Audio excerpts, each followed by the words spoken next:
వికారాబాద్ జిల్లా పరిగి మండల కేంద్రంలో రోడ్డు ఎక్కిన ఆశా వర్కర్లు మా జీతాలు వెంటనే చెల్లించాలని నినాదాలు చేయడం జరిగింది.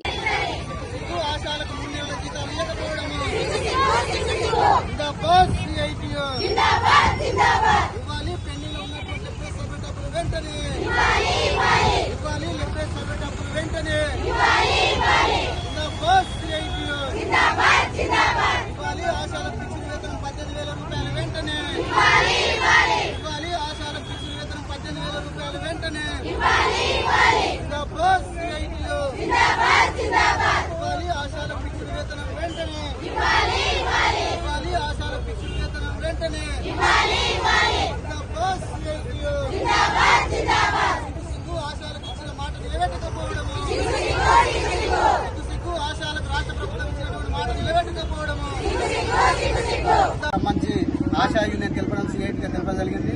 ప్రధానంగా మొన్న 25వ తారీఖు నాడు రాష్ట్ర వ్యాప్తంగా ఆశాలు మొత్తము పెద్ద ఎత్తున మా యొక్క హక్కులను కాపాడు కోసం చలో హైదరాబాద్ చలో ఇంద్ర పార్క్ కార్యక్రమాన్ని పిలిపిస్తే పోలీస్ పర్మిషన్ ఇచ్చినట్టు ఇచ్చి ఈ రోజు మహిళలను చూడకుండా ఈ రోజు తెలంగాణ రాష్ట్రంలో పోలీస్ రాజ్యం నడుస్తున్నటువంటి వ్యవస్థ జరుగుతున్నటువంటి రాష్ట్రం మొత్తం మీద జరుగుతూ ఉన్నది. ఈ రోజు ప్రభుత్వం ఎన్నికల కన్నా ముందు ఆశా వర్గాలకు ఫిక్స్డ్ వేతనం ఇస్తాము, మీకు ఇవ్వాల్సినటువంటి వేతనాలు మీకు ఇవ్వాల్సినటువంటి జీతాలు ఖచ్చితంగా గత ప్రభుత్వం మోసం చేసింది, మేము వచ్చిన తర్వాత ఇస్తామని చెప్పేసి చెప్పడం జరిగింది. ఈ రోజు కాంగ్రెస్ పార్టీ మేనిఫెస్టోలో ఆశా వర్గాలకు ఫిక్స్డ్ వేతనము 18,000 రూపాయలు ఇస్తామని చెప్పేసి ఈ ప్రభుత్వం చెప్పింది.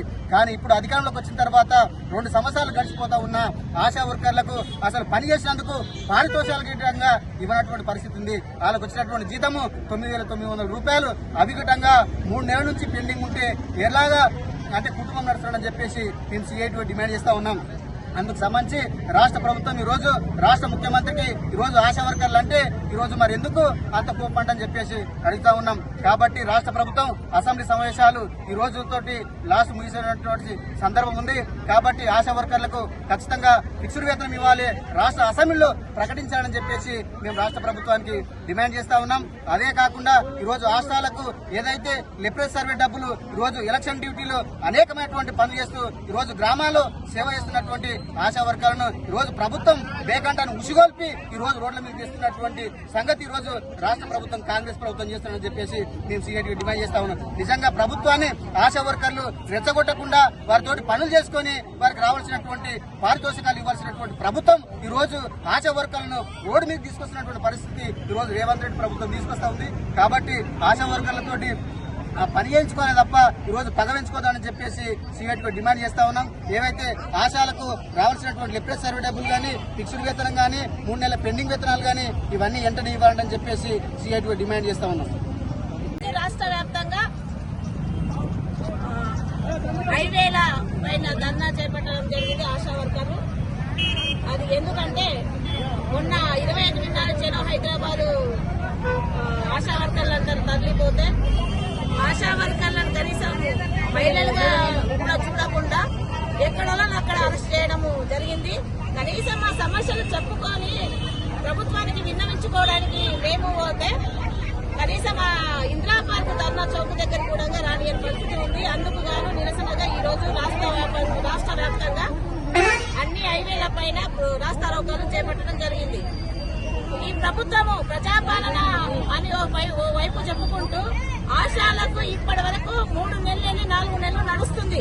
20 సంవత్సరాలుగా ఆశా వర్కర్లు గ్రామాలలో గ్రౌండ్ లెవెల్లో పునాదులుగా బేస్మెంట్ లెవెల్ లాగా ప్రతి ఒక్క పని ఆశా వర్కర్లే చేస్తున్నారు. ఈ ప్రభుత్వము ఆశా వర్కర్లు వచ్చిన తర్వాత రెవెన్యూ అధికారులు కావలకారులను మిగతా వాళ్ళని అందరినీ తీసేసి ప్రతి పని ఆశా వర్కర్లతో చేయిస్తున్నది. మరి ప్రతి పని ఆశా వర్కర్లతో చేయించినప్పుడు మరి ఆశా వర్కర్లు 3 నెలల నుంచి జీతాలు లేకపోతే ఏమి తింటుంది, ఆశా వర్కర్ కుటుంబం ఏ విధంగా నడుస్తుందనే ఆలోచన చిత్తశుద్ధి ఈ ప్రభుత్వానికి ఉండనక్కర్లేదని అడుగుతున్నాం. ఈ రోజు నీకు అన్ని సర్వేలు చేయాలి, లెప్రసీ సర్వే చేయాలి, ఫీవర్ సర్వే చేయాలి, ఎలక్షన్ డ్యూటీలు చేయాలి, ఎన్సీడీ సర్వే చేయాలి. మరి ఆశాలకు జీతాలు పెంచకుండా గతం ప్రభుత్వంలో టీఆర్ఎస్ ప్రభుత్వం ఉన్నప్పుడు మేము చెట్ల కింద కూర్చుంటే ఈ ప్రభుత్వం మా ఎమ్మెల్యేలు ఇదే పని ఎమ్మెల్యే టీఆర్ఎస్ రామ్మోహన్ రెడ్డి వచ్చి మీరేమో చెప్తున్నారమ్మా మీరు చేస్తున్న పోరాటము న్యాయమైన పోరాటము, కానీ మీరు ప్రభుత్వము ఇంత దారుణంగా వ్యవహరిస్తుందని మీరు మాట్లాడింది ఏంటంటే ఒక్క డిమాండ్ 1000 రూపాయలు అడుగుతున్నారమ్మా. ఒక్క డిమాండ్ 1000 రూపాయలు అడుగుతుంది, న్యాయమైన డిమాండ్. మేము మాకు ఓట్లు వేపించి మేము గెలిస్తే మేనిఫెస్టోలో 18,000 పెడతామని 18వ పేజీలో పెట్టడం జరిగింది. అంతవరకే ఉంది. ప్రభుత్వం వచ్చి 2.5 ఏళ్లు కావస్తున్నా ఈ పరి ఎమ్మెల్యే రామ్మోహన్ రెడ్డి మా గురించి ప్రస్తావించాడు, ముఖ్యమంత్రి ప్రస్తావించాడు. ఎట్ల దగ్గరకు వచ్చి మాత్రం మమ్మల్ని మాత్రం ఓట్లేయమని ఊళ్ళో మొత్తం ప్రజలకు చెప్పండి అని మాత్రం అడుక్కోవడానికి వచ్చింది. ఆ రోజు మమ్మల్ని అడుక్కున్నారు, ఈ రోజు మమ్మల్ని హీనంగా చూస్తున్నారు. హీనంగా చూడడం ఎంతవరకు కరెక్ట్? ఈ ప్రభుత్వానికి ప్రజాపాలన అన్నారు, 1 కోటి మంది మహిళలను కోటీశ్వర్లు చేస్తున్నా అన్నాడు. ఎక్కడ మహిళలు ఎక్కడ కోటీశ్వర్లు చేస్తున్నాడు? రోడ్లని, పార్కులని, పంపిళ్ళని పెడుతున్నారు. దేవస్థానాలకు డబ్బులు కేటాయిస్తున్నారు. ఆ డబ్బులు అక్కడ కేటాయించే డబ్బులు అందులో ఒక పావులంతా మా ఆశా వర్కర్లకు కూడా కేటాయిస్తే మా కుటుంబాలు, మా భవిష్యత్తు కూడా బాగుంటుందని అడగడానికి వెళ్తే ప్రభుత్వం ఇంత దారుణంగా వ్యవహరిస్తుంది. ఈ విధంగా ప్రభుత్వం వ్యవహరిస్తే వచ్చే ఆ 2 నెలల్లో సీజన్ లెవెల్లో మేము ఆశా వర్కర్ల సత్తా ఏంటో చూపిస్తాం. పని చేసుకుంటాం, పని చేసుకుంటూ ఉండండి. అప్పుడు తెలుస్తుంది. పని చేసినాక అధికారులను ఆశా వర్కర్లు గ్రౌండ్ లెవెల్లో ఆశా వర్కర్ పని చేయకపోతే ఏ విధమైన కష్టాలు వస్తాయో అప్పుడు తెలుస్తుంది. గతంలో కేసీఆర్ ను అదే విధంగా మాట్లాడితే ఎక్కడ దొక్కినాము అక్కడ దొక్కి ఇప్పుడు ముస్తబెట్టాము, నీకు కూడా అదే గట్టి పట్టిస్తామని ఆశా వర్కర్లుగా, సిఐటిగా సవాలు వేసేస్తున్నాం.